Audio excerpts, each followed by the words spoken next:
Hello friends, कैसे हैं आप लोग। स्वागत है आपका मेरे इस यूट्यूब चैनल में। आज हम लोग एवरेज यानी औसत पढ़ने वाले हैं और हम लोग औसत एकदम निचले स्तर से, एकदम बेसिक से लेकर के हाई लेवल तक के क्वेश्चंस को करेंगे। एकदम नीचे के स्तर से, एकदम जो नए हैं इस चैनल पे या जो अभी तक कभी औसत पढ़े नहीं है उनके लिए भी है। गारंटी है आपको पूरी तरह से समझ में आएगा।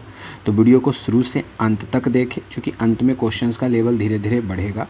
इस वीडियो में हम शकीर अहमद बुक से क्वेश्चंस करने वाले हैं और शकीर अहमद के क्वेश्चंस को करेंगे 1 to 25, यानी 1 से लेकर के 25 क्वेश्चन शकीर अहमद के बुक से हम लोग करने वाले। ये हमारा एवरेज का फर्स्ट वीडियो है। एवरेज का फर्स्ट वीडियो। धीरे धीरे हम लोग इसी तरह से पूरे शकीर अहमद को ख़त्म करेंगे।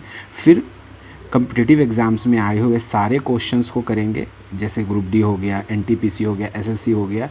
तो सारे क्वेश्चंस को जो बार बार एग्ज़ाम में पूछे जाते हैं उन सब क्वेश्चंस को भी हम लोग करेंगे। तो शुरू करते हैं आज का वीडियो और लेते हैं पहला क्वेश्चन। तो हमारा पहला क्वेश्चन ये रहा दोस्तों। पहला क्वेश्चन कहता है दोस्तों कि 7, 8.5, 9.5, 11.75 तथा 12.5 का औसत निकालिए।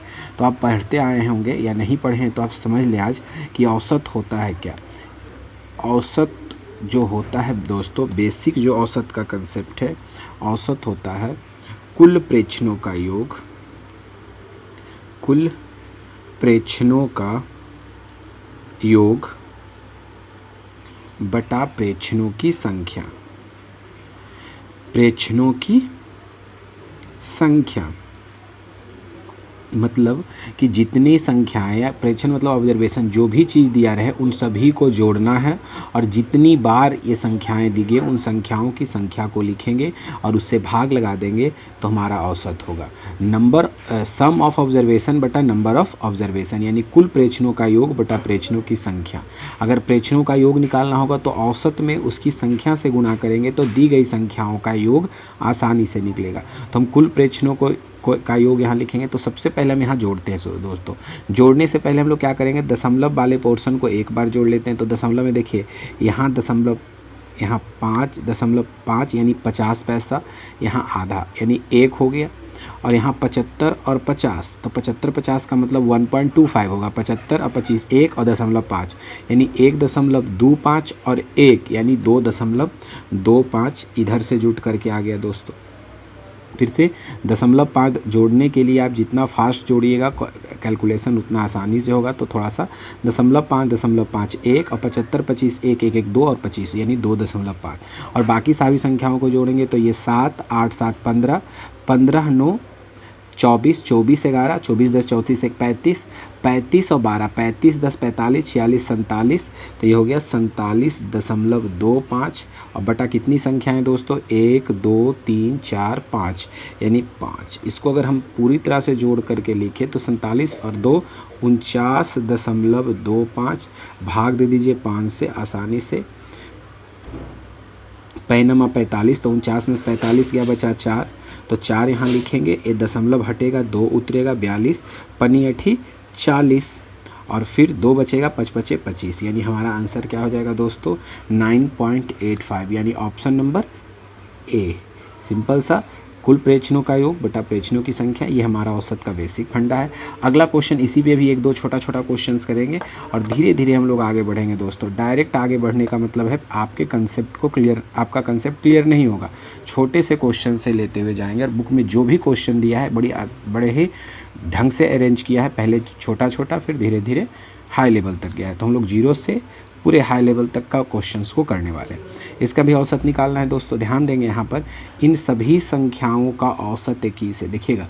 औसत को पहले हम अगर समझने की कोशिश करें, अगर इतनी सारी यानी 1 2 3 4 5 6, अगर 6 संख्याओं का औसत 21 है दोस्तों, तो इन 6 संख्याओं का योग कितना होगा दोस्तों, 21 को आप 6 से गुणा करें। हमने ऊपर फार्मूला लिखा था ना, औसत बराबर संख्याओं का योग बटा संख्याओं की संख्या। यानी अगर योग निकालना है तो औसत से संख्या को मल्टीप्लाई करेंगे। योग बराबर क्या होता है, औसत गुने संख्याओं की संख्या 21 छक 26 से, तो ये छेवों संख्याओं का औसत 126 है। यानी अगर हम इन सभी को जोड़ते हैं दोस्तों तो 126 आना चाहिए। तो हम क्या करेंगे, x का मान निकालना है, तो बाकी इनमें से जो 5 1 2 3 4 5 इन पाँचों संख्याओं को जोड़ करके इसमें से घटा देंगे तो हमारा क्या निकल जाएगा, x का वैल्यू हो जाएगा। ठीक ना। तो हम इसे जोड़ते हैं आसानी से। देखिएगा, पहले दाहिने वाले को जोड़ लीजिए। 1 का मतलब 10, तो इसको जोड़ते हैं दोस्तों। पहला 10, ये भी 10, 20, ये 20 20 40, 40 20 60, 60 30 90, तो दहाई का सारा जुट गया। अब इकाई को जोड़ेंगे तो 90 आ गया। अब देखिएगा, यहाँ 8 है, यहाँ 2, तो 90 और 8 2 10, तो 90 और 10 100, 100 हो गया। ये 8 है तो 108, 1 5 13, 113 और 1 14, यानी इसमें से 114 घटा दें आप। 114 चला गया, 6 में से 4 गया 2, 2 में से 1 गया 1, यानी 12 आ जाएगा दोस्तों। यानी हमारा ऑप्शन नंबर सी। बड़े ही आसान तरीके से हम लोग करेंगे, कंसेप्ट के साथ करेंगे दोस्तों। अगला क्वेश्चन हमारा है ये हमारा क्वेश्चन नंबर देखें तो क्वेश्चन नंबर हमारा ये तीसरा क्वेश्चन है। इसमें भी क्या निकालना है, औसत। औसत का मतलब क्या दोस्तों, इन सभी को जोड़ेंगे और इन सभी को जोड़ करके जितनी संख्याएं, तो टोटल 10 संख्याएं हैं, तो उसे 10 से भाग देंगे। तो इसे जोड़ते हैं दोस्तों। तो सबसे पहले आप क्या कर लो, सबसे पहले इकाई अंक को जोड़ लो। तो 7 2 9 9 5 14, 14 4 18, 18 1 19, 19 और 3 19 1 20 2 22, 22 8 30, 30 5 35, 35 और 6 41 और 9 41 और 9 50, 50 का मतलब ये 5 आ गया दोस्तों, जो कि दशमलव के बाद है ना। जैसे ये 7 दून हो गया यानी दशमलव में हो गया, तो 50 का मतलब दशमलव हट जाएगा, यानी ये 5 आ गया। अब दाहिने दशमलव के उस तरफ वाले को जोड़ेंगे। 9 10 9 19, 19 और 8 27, 27 और 12 27 और 10 37, 38 39, 39 और 8 47, 47 और 3 50, 50 और 5 55, 55 और 6 61, 61 और 7 61 और 7 68, 68 10 78 1 79, टोटल कितना आ गया दोस्तों, 79। ये हमारा दी गई संख्याओं का योग और बटा कितना हो जाएगा, 10 संख्याएं हैं तो 10 से भागा देंगे। 79 बटा 5 का मतलब क्या होता है, 79 और 5 कितना होता है दोस्तों, तो 79 और 5 84 बटा 10, 84 बटा 10 का मतलब हो गया 8.4। तो इस डाटा का ये जो संख्याएं दी गई इसका औसत कितना हो जाएगा, 8.4। दोस्तों जो जोड़ने का तरीका है आप उस तरीके को अपनाएं, पहले दशमलव के उस तरफ को और दशमलव के तरफ को जोड़ेंगे। बाकी आप जैसे जोड़ना चाहते हैं धीरे धीरे प्रैक्टिस करके भी इन सब चीज़ों को हासिल किया जा सकता है।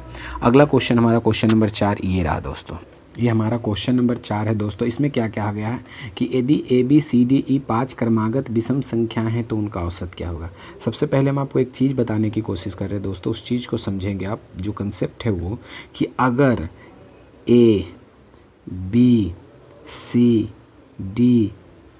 अगर ये 5 क्रमागत विषम संख्याएं हैं, क्या है, 5 क्रमागत विषम संख्याएं। अगर विषम संख्या को आप क्रमागत रूप से लिखो, लगातार लिखो, सम संख्या को लगातार लिखो, या किसी भी नंबर के मल्टीपल को, जैसे 2 दूनी 4 दूनी 8 दूनी 8 दूनी 4 दूनी 8 2 10 2 5, इस तरह से अगर लिखें तो ये सारे की सारी जो होती है वो AP में होती है दोस्तों। अर्थमेटिक प्रोग्रेशन उसे बोला जाता है जिनके दो पदों के बीच का अंतर सदैव समान हो, यानी इनके बीच का डिफरेंस जो होगा वही होगा सेम इनके बीच का भी। तो 2 2 4 2 6, सॉरी ये गलत लिखा गया, 2 दूनी 4 4 2 3 6 2 चौक 8। अगर इस तरह से अगर 2 का मल्टीपल लिखे और इनके बीच का डिफरेंस अगर समान है तो वो AP में होगा। उसी तरह से अगर 5 क्रमागत सम संख्या लिखे या विषम, जैसे 1 3 5 7, तो इनके बीच का भी डिफरेंस अगर समान है तो AP में होंगे। अगर कोई सीरीज AP में, जैसे हमने यहाँ पर एक संख्या लिखा है 2 4 6 8, इसका अगर ये सीरीज AP में है तो इसका औसत क्या होगा दोस्तों, बीच वाली संख्या। तो 2 4 6 8 के बीच में क्या आता है, 5, यानी बीच वाली संख्या औसत होती है। कब, जब कोई श्रेणी AP में हो। अगर AP में हो तो औसत क्या होगा, बीच वाली संख्या होगा। तो ये क्या है, लगातार 5 विषम संख्याओं को लिखा गया है, यानी AP में होगा। तो हमारा औसत अगर इस रूप में देता तो हमारा एवरेज क्या हो जाता, इसके लिए एवरेज डायरेक्ट हम लोग बोलते कि एवरेज A है। एक तरीके से सॉरी एवरेज इसका क्या है, बीच वाला टर्म यानी C है। इसे एक तरीके से और समझ सकते हैं कि अगर हमारा पहला संख्या A है दोस्तों तो दूसरी संख्या क्या होगी, A + 2 होगी। चूँकि विषम संख्या है ना, तो हर 2 अंक के बाद विषम संख्या आएगा। अगर पहला 3 है तो फिर 3 दूँ 5 होगा, फिर 5 दूँ 7, फिर इसमें भी 2 जुटेगा तो a+4, फिर इसमें भी 2 जुटेगा तो a+6, फिर इसमें भी 2 जुटेगा यानी a+8। यानी ये 5 क्रमागत विषम संख्याएं होंगी, जिसमें ये a हो गया, ये b हो गया, ये c हो गया, ये d हो गया, ये e हो गया। तो इसका औसत फिर बीच वाला संख्या, चूँकि AP में है और AP में अगर कोई भी श्रेणी हो तो औसत मध्यपद होता है। याद रखेंगे, अगर AP में कोई भी श्रेणी हो तो औसत क्या होगा? मध्यपद। यानी इसका औसत इस टर्म में भी दे सकता है a+4, या इसका औसत c भी दे सकता है। अगर ऑप्शन में इन दोनों में से कोई एक हो तो आंसर हमारा होगा। देखिए इनमें से कोई उस रूप में नहीं है तो हमारा आंसर इसमें क्या हो जाएगा? डी हो जाएगा दोस्तों। अगला क्वेश्चन जो हमारा है वो 5 नंबर क्वेश्चन है, ये रहा। देखिए अगला क्वेश्चन हमारा है दोस्तों, हम चाहते हैं कि आप इस क्वेश्चन को खुद करें। लगातार 50 विषम संख्याओं का औसत। तो हम आपसे कुछ क्वेश्चंस पूछेंगे, उसका जवाब दीजिएगा। लगातार 50 विषम संख्या, यानी लगातार 50 तक नहीं, यानी 50 विषम संख्या है। अगर लगातार 2 विषम संख्या हो, लगातार 2 विषम संख्या का मतलब 1 और 3, लगातार 2 विषम संख्या हो तो इसका औसत क्या होगा दोस्तों? तो 1 और 3 का एवरेज क्या होगा दोस्तों? 2। अगर लगातार 3 विषम संख्या हम लोग लिखें तो 1 3 5, तो इसका औसत बीच में, जैसे इसका बीच में क्या है? 2, चूँकि AP में होगा ना तो इसका औसत 2, इसका औसत 3। अगर 5 विषम संख्या लिख लीजिए या 5 विषम संख्या लिख लीजिए, 1 3 5 7 9, तो इसका औसत क्या होगा दोस्तों? 5 हो जाएगा। तो हमने क्या देखा? अगर लगातार 2 विषम संख्या है तो उसका औसत 2, अगर लगातार 3 विषम संख्या है तो उसका औसत 3, अगर लगातार 5 विषम संख्या है तो उसका औसत 5, अगर लगातार 40 विषम संख्या है तो औसत 40। यानी लगातार 50 विषम संख्याओं का औसत, यानी ऐसा आप एक फॉर्मूला भी लिख सकते हैं कि लगातार n विषम संख्याओं का औसत, इस n विषम संख्याओं का क्या होगा औसत दोस्तों? का औसत। हमने आपको अभी बताया है कि 2 विषम संख्या था 2, तो n विषम संख्या का औसत क्या हो जाएगा? n। यानी इस क्वेश्चन का औसत क्या हो जाएगा? 50 विषम संख्याओं का औसत 50, यानी ऑप्शन नंबर A। हमारा अगला क्वेश्चन जो है दोस्तों वो क्वेश्चन नंबर 6 है, देखेंगे।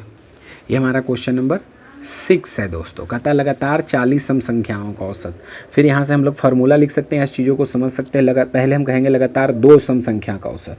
तो 2 सम संख्या कितना होगा? 4, 2 और 4, यही ना 2 सम संख्या है लगातार। तो इसका औसत कितना होगा दोस्तों? बीच वाला है 3, या 4 2 6।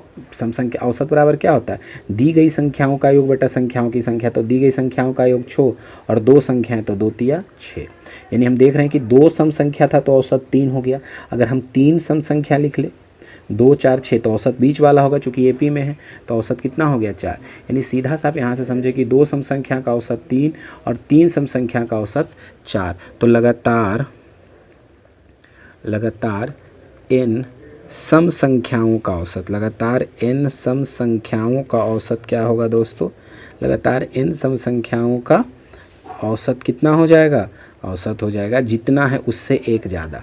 2 था 3 हुआ, 3 था 4 हुआ, तो n है तो n+1 होगा। यानी 40 सम संख्या का औसत कितना हो जाएगा? 40 + 1 यानी 41। यानी क्वेश्चन नंबर 6 का आंसर क्या हो जाएगा? Option number C। हमारा अगला क्वेश्चन जो है क्वेश्चन नंबर 7 देखेंगे दोस्तों। ये रहा हमारा क्वेश्चन नंबर 7 दोस्तों। क्वेश्चन है प्रथम 9 अभाज्य संख्याओं का औसत क्या होगा? तो पहले तो 9 अभाज्य संख्या लिख लीजिएगा दोस्तों।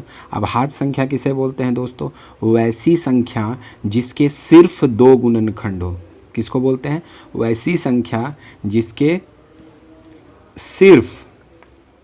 सिर्फ 2 गुणनखंड हो, 2 से ज़्यादा नहीं, या ऐसा जो 1 या स्वयं से डिविजिबल हो, बस। यानी जो 1 से कटे और स्वयं से कटे उसे अभाज्य संख्या बोलते हैं। तो चलिए हम लोग अभाज्य संख्या खोजते हैं। तो पहली अभाज्य संख्या 2 है, फिर 3 है, फिर 5 है, फिर 7, फिर 11, फिर 13, फिर 17 और फिर 19 और फिर 23। जोड़ लेंगे, 9 हो गया कि नहीं? 1 2 3 4 5 6 7 8 9 और बटा कितना? 100। इसे जोड़, 9 अभाज्य संख्या है तो बटा 9। 9 अभाज्य संख्याओं का औसत 9 संख्याओं का योग बटा 9, यही ना औसत होता है दोस्तों।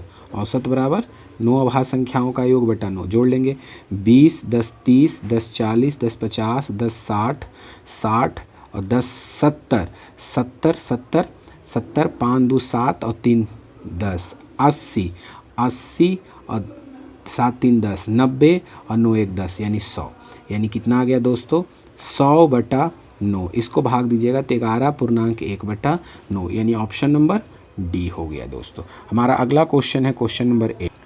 ये देखिए हमारा क्वेश्चन नंबर जो है क्वेश्चन नंबर 8 कहता है परितोष ने क्रिकेट मैचों की लगातार पारियों में 47 34 42 0 17 64 रन बनाए, तो उसकी प्रति पारी औसत यानी सभी पारियों का योग बटा जितनी पारी खेली है। तो कितनी पारी है, 1 2 3 4 5 6, यानी 6 से भाग देंगे किस में दोस्तों, इसके सभी पारियों के कुल रनों में। तो जोड़ देंगे 40 30 70, 70 और 40 110 और 110 और 10 120, 120 और 60 180। कितना हो गया दोस्तों, 180। हमने इस दहाई वाले को जोड़ा। अब जोड़ लीजिए इसको, 7 4 11, 11 2 13, 13 7 20, 20 4 24, यानी टोटल आ गया 24। यानी जोड़िएगा तो इसको 204/6, 6 से काट दीजिए, 6 तिया 18 और 6 चक 24, यानी औसत कितना हो जाएगा दोस्तों, 34।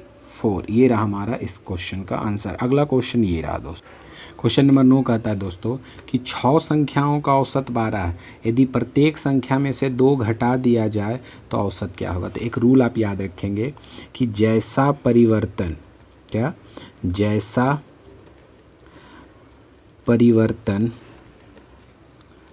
प्रत्येक संख्या में होगा, जैसा परिवर्तन प्रत्येक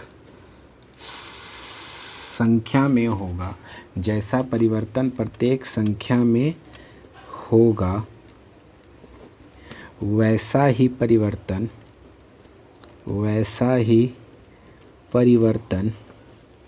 औसत में होगा। यानी जो भी changes each and every number में करेगा वो चेंज औसत में भी हो जाएगा। यानी 6 संख्याओं का औसत फिलहाल 12 है और कह दे रहा है कि इन प्रत्येक संख्या में, यानी हर एक संख्या यानी छोबो संख्या में से अगर 2 घटा दिया जाए, तो अगर सभी संख्याओं में से 2 घट रहा है तो औसत में भी से 2 घटेगा। तो जो हमारा नया औसत होगा दोस्तों वो 12 में से 2 घट करके जो आएगा वो होगा, यानी कितना आ जाएगा 10। यानी हमारा नया औसत कितना हो जाएगा 10।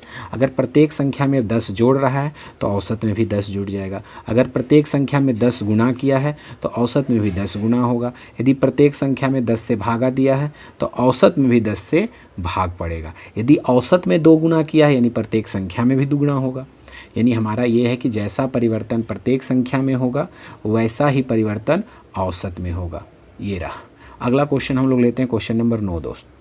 क्वेश्चन नंबर 10 कहता है दोस्तों यदि 10 संख्याएं इतना इतना इतना और इतना और इनका औसत कितना है 13 है, औसत कितना है 13, यदि प्रत्येक संख्या में 4 जोड़ दिया गया तो नया औसत क्या होगा दोस्तों। बिना पेन उठाए, बिना पेन के, अगर आप समझे होंगे पीछे हमने जो रूल लिखा है क्वेश्चन नंबर 9 के लिए कि प्रत्येक संख्या में जैसा परिवर्तन होगा वैसा ही परिवर्तन औसत में होगा, तो प्रत्येक संख्या को 4 से बढ़ा दिया है यानी औसत भी हमारा क्या होगा 4 से बढ़ जाएगा, यानी 13 4 कितना हो जाएगा 17, यानी हमारा ऑप्शन नंबर बी। अगला क्वेश्चन लेते हैं दोस्तों क्वेश्चन नंबर 11। देखिए दोस्तों फिर क्वेश्चन है क्वेश्चन नंबर 11 कहता है 7 संख्याओं का औसत कितना है 7 है और प्रत्येक संख्या, ये देखिएगा प्रत्येक संख्या में क्या हो गया है 7 से गुणा कर दिए हैं दोस्तों, तो औसत भी क्या हो जाएगा, जो पहले औसत 7 था वो भी कितना गुना हो जाएगा 7 7 49 गुना हो जाएगा दोस्तों। यानी नया औसत हमारा कितना हो जाएगा 49 हो जाएगा, यानी ऑप्शन नंबर डी। अगर अब ऐसा क्वेश्चन मिलता है दोस्तों तो वीडियो पॉज करें और बनाने की कोशिश करें, बन जाएगा। यानी क्वेश्चन नंबर हम अगला लेते हैं। देखिएगा क्वेश्चन नंबर 12 जो है दोस्तों इसी टाइप का है, तो वहाँ ध्यान देखेंगे और खुद से बनाने की कोशिश करेंगे। ये रहा हमारा क्वेश्चन नंबर 12। क्वेश्चन नंबर 12 कहता है 8 संख्याओं का औसत 21 है। पहले कितना था दोस्तों 8 संख्याओं का औसत कितना है 21 है और प्रत्येक संख्या को 8 से गुना किया। अभी हमने बताया ना कि जैसा परिवर्तन प्रत्येक संख्या में होगा वैसा ही परिवर्तन हम लोग किस में करेंगे औसत। तो प्रत्येक संख्या जो है 8 गुना हुआ है तो औसत भी हमारा कितना गुना हो जाएगा 8 गुना। तो 1 ही 8 कितना हो जाएगा 68 से, यानी नया औसत हमारा क्या होगा ऑप्शन नंबर डी। अगला क्वेश्चन हमारा ये ये क्वेश्चन नंबर हमारा कितना है दोस्तों, क्वेश्चन नंबर 13 है। कहता है प्रथम 50 प्राकृत संख्याओं का औसत। तो प्रथम n प्राकृत संख्याओं का ऑप्शन जो होता है दोस्तों वो n+1/2 होता है। कितना होता है, औसत क्या हो जाता है, प्रथम n प्राकृत संख्याओं का औसत होता है n+1/2। तो n का मान यहाँ 50 है, तो 50 + 1/2 यानी 51/2। 51 को 2 से भागा दीजिएगा तो 25.5 आएगा, यानी ऑप्शन नंबर कितना दोस्तों, ऑप्शन नंबर डी। अगला क्वेश्चन लेते हैं दोस्तों, क्वेश्चन नंबर 14। ये रहा हमारा क्वेश्चन नंबर 14। ध्यान देंगे क्या कहता है क्वेश्चन नंबर 14। कहता है यदि 3 के प्रथम 9 गुणजों का औसत क्या होगा। अगर इसको हम थोड़ा सा समझने की कोशिश करें तो 3 के पहला गुणज 3, दूसरा 3 दूनी 6, तीसरा 3 तिया 9, चौथा 3 चक 12, पाँचवा 3 पचे 15। इसी तरह से अगर 9वां गुणज हम लोग को बोला जाए तो 9 पचे 45, ये हो जाएगा। ये सीरीज एक बनेगा और ये सीरीज एपी में होगा क्योंकि ये किसी ना किसी नंबर का मल्टीपल है, 3 का मल्टीपल है। तो हमने आपको लिखवाया था कि अगर कोई सीरीज, अगर कोई श्रेणी एपी में हो तो उसका औसत मध्य पद होता है दोस्तों। और मध्य पद निकालने के 2 तरीके हैं। अगर मध्य पद अगर आपको डॉट डॉट डॉट बहुत सारा दे दिया जाए, नहीं पता चले, तो उसके लिए एक और फॉर्मूला है, first term plus last term बटा 2। लेकिन कब, जब वो सीरीज एपी में हो तब, जब वो सीरीज एपी में हो तब। तो फर्स्ट हमारा 3 है, लास्ट हमारा 45 है, तो 45 और 3 45/2। सॉरी 9 पचे 45 नहीं, सॉरी 3 के मल्टीपल ना है, तो 9 तिया 27। तो कितना हो जाएगा दोस्तों, 27 और 3 30 और डिवाइडेड बाई 2, यानी कितना हो जाएगा 15। हमारा औसत कितना हो जाएगा दोस्तों, 15। लेकिन अगर हम इसे एक और तरीके से बनाएं तो बन सकता है 3 के प्रथम 9 गुणज का औसत। तो यहाँ जितना गुणज बोले उसमें अपने मन से एक जोड़ कर रखना है, यानी कितना गुणज 10, और जिसका गुणज है उन दोनों को आपस में मल्टीप्लाई कर दीजिए और 2 से डिवाइड कर देंगे। तो 3 दहें 30 और बटा 2 क्या हो गया 15 आंसर दोस्तों। हमारा क्वेश्चन नंबर इसी तरह से अगला क्वेश्चन 15 है, इसका आंसर भी 15 है और अगले क्वेश्चन हमारा जो है क्वेश्चन का नंबर भी 15 है। चलिए उस क्वेश्चन को हम लोग करने की कोशिश करते हैं। तो हमारा जो अगला क्वेश्चन है क्वेश्चन नंबर 15 वो ये रहा, 7 के प्रथम 5 गुणज का औसत। तो इस 5 को हमने अभी क्या बोला था दोस्तों, 6 कर देना है और इस 7 से मल्टीप्लाई कर देना है। बस क्या करना है, 5 को 6 बनाना है और 7 से मल्टीप्लाई करना है। 7 छक 42 और बटा 2। तो 42 को 2 से भागा दीजिएगा 21, यानी हमारा ऑप्शन नंबर सी हो गया दोस्तों। हमारा जो अगला क्वेश्चन है क्वेश्चन नंबर 16 है दोस्तों, वो रहा हमारा क्वेश्चन नंबर 16। ये रहा इसका सॉल्यूशन, 2 क्वेश्चन नंबर 16। क्या कहता है, 2 संख्याओं का औसत m है। अगर ये 2 संख्याओं का औसत m है मतलब प्रत्येक संख्या m है, तो योग बराबर क्या होगा दोनों संख्याओं का 2m दोस्तों। अगर 2 संख्याओं का औसत m है मतलब हर संख्या m है, तो हमने योग बराबर क्या बोला था, औसत और गुणे संख्याओं की संख्या। तो औसत m और संख्याओं की संख्या 2, तो 2m। अगर दो संख्याओं का योग 2m है, उसमें से एक संख्या n है, तो दूसरी संख्या क्या होगी, इसमें से n को घटा दीजिएगा तो ये दूसरी संख्या निकल जाएगी, यानी दूसरी संख्या हो जाएगी 2m - n, यानी ऑप्शन नंबर डी। हमारा क्वेश्चन नंबर 17 अगला क्वेश्चन दो। ये क्वेश्चन नंबर 17 कहता है दोस्तों कि 3 संख्याओं का औसत 15 है, यानी 3 संख्याओं का औसत 15 है दोस्तों। तो इन तीनों संख्याओं का योग कितना होगा, इसको 3 से मल्टीप्लाई कर देंगे दोस्तों।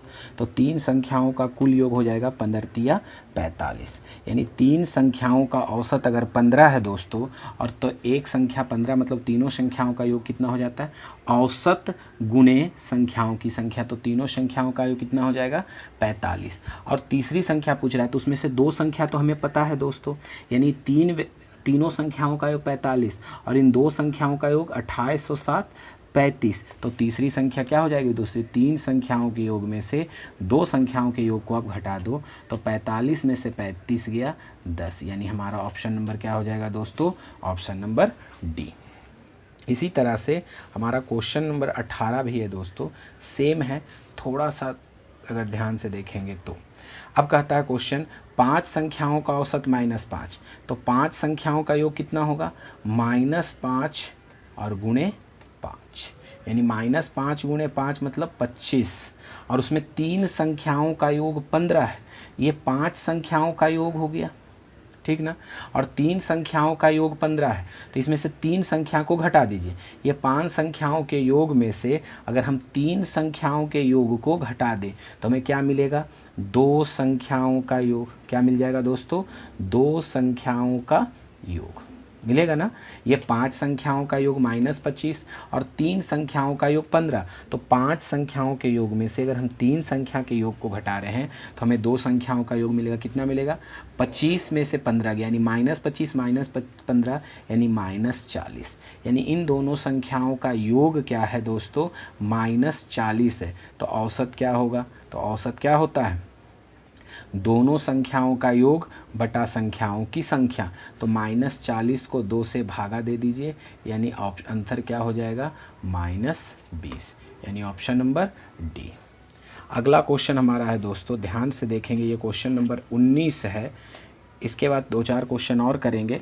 थोड़ा वीडियो लंबा हो रहा है लेकिन फिर भी थोड़ा जल्द से जल्द इस बुक को ख़त्म करना है, तो ज़्यादा नहीं होगा, ध्यान देंगे। 3 संख्याओं का औसत 135 है। 3 संख्याओं का औसत कितना है दोस्तों, 135। अगर 3 संख्याओं का औसत 135 है दोस्तों, तो इन तीनों संख्याओं का योग कितना होगा, 135 × 3, यानी 3 39 और 5 15, 390 और 15 कितना, 405। इसमें से सबसे बड़ी संख्या देखिए, 3 संख्याओं का योग निकल गया दोस्तों, तो इसमें सबसे बड़ी संख्या 180 है। 2 संख्याओं के बीच का डिफरेंस 25 है ना, दोनों संख्याओं का अंतर 25 है। अगर हम इसमें से एक संख्या को x मान लेते हैं तो दूसरी संख्या इससे 25 ज़्यादा होगी, यानी x + 25 हो जाएगी दोस्तों। यानी सबसे बड़ी संख्या, सबसे छोटी संख्या और ये बीच वाली संख्या का योग 405 है। तो यहाँ से 2x बराबर कितना होगा दोस्तों, 405, और ये 180 और 25 जुटेगा तो 205 घट जाएगा इधर जा कर के, तो 205 घट गया, तो बचा कितना हमारा दोस्तों, यहाँ पे हमारा बचेगा 200। तो 2x बराबर 200, तो x का मान कितना हो जाएगा, 100 दोस्तों। देखिए, तो हमें सबसे छोटी संख्या पूछी गई थी, क्या पूछी गई थी, सबसे छोटी संख्या, और सबसे छोटी संख्या x ही था, तो सबसे छोटी संख्या का मान d आ गया दोस्तों। अगला क्वेश्चन है क्वेश्चन नंबर 20, ये रहा दोस्तों, ये क्वेश्चन नंबर 20 है दोस्तों। 20 ही तक करते हैं इस वीडियो में दोस्तों, चूँकि वीडियो थोड़ा 27 मिनट का हो चुका है, तो इस क्वेश्चन को रख करके लास्ट करते हैं। कहता है 4 संख्याओं का औसत 45 है। मतलब कोई 4 संख्या है दोस्तों, मान लीजिए a b c d, और 4 संख्याओं का औसत कितना है हमारा, ये औसत 45 दिया है। कितना दिया है, एवरेज 45 दिया है दोस्तों। यदि इनमें से एक संख्या में 6 जोड़ दिया जाए, मान लिया जाए कि अगर हमने इसमें 6 जोड़ दिया, मान लिया इसमें हमने 6 जोड़ दिया, तो औसत अपरिवर्तित कहेगा। मतलब हमारा जो औसत 45 है वो 45 ही रहे, हमने 6 जोड़ दिया है तो भी औसत 45 रहे, तो शेष बची संख्या में कितना कम कर दिया जाए। देखिए, अगर यहाँ ये 6 जुट गया है दोस्तों, तो इन तीनों संख्याओं में मिलाकर के अगर हम 6 कम कर दें, यानी जितना जुटा था उतना ही निकाल दें, तो औसत मेरा कोई इफेक्टेड नहीं होगा, जितना औसत था उतना ही रहेगा। यानी इन तीनों संख्याओं में कितना जोड़ा जाए, तीनों संख्याओं में कितना घटाया जाए, 6 घटाया जाए। चूँकि इसमें 6 जुटा है तो इन तीनों में 6 घटेगा, लेकिन यहाँ बात है कि प्रत्येक संख्या में कितना कम होगा। अगर 3 संख्याओं में 6 घट रहा है तो प्रत्येक संख्या में कितना घटेगा, 6/3। 3 संख्या है ना, तो तीनों में बराबर बराबर बटना चाहिए, तो 3 दूनी 6, यानी हर संख्या में कितना घटना होगा दोस्तों, 2 घटाना होगा, यानी ऑप्शन नंबर ए। ये रहा हमारा सॉल्यूशन दोस्तों। अगर आपको ये वीडियो अच्छा लगा दोस्तों, तो हमारे चैनल को सब्सक्राइब कर ले और हमें सपोर्ट करें, ज़्यादा से ज़्यादा जितना आप सपोर्ट करेंगे उतना। और आपको ये वीडियो कैसा लगता है कमेंट करके हमें ज़रूर बताएं दोस्तों, इससे हमें मोटिवेट होते हैं और अच्छे अच्छे वीडियो बनाने का मन करता है। तो थोड़ा सा आप कमेंट करें कैसा लगता है, क्या कमी है, वो सारी चीज़ें आप हमें बताएं जिसमें हम सुधार कर सकें। तब तक के लिए धन्यवाद दोस्तों, वेरी मच दोस्तों।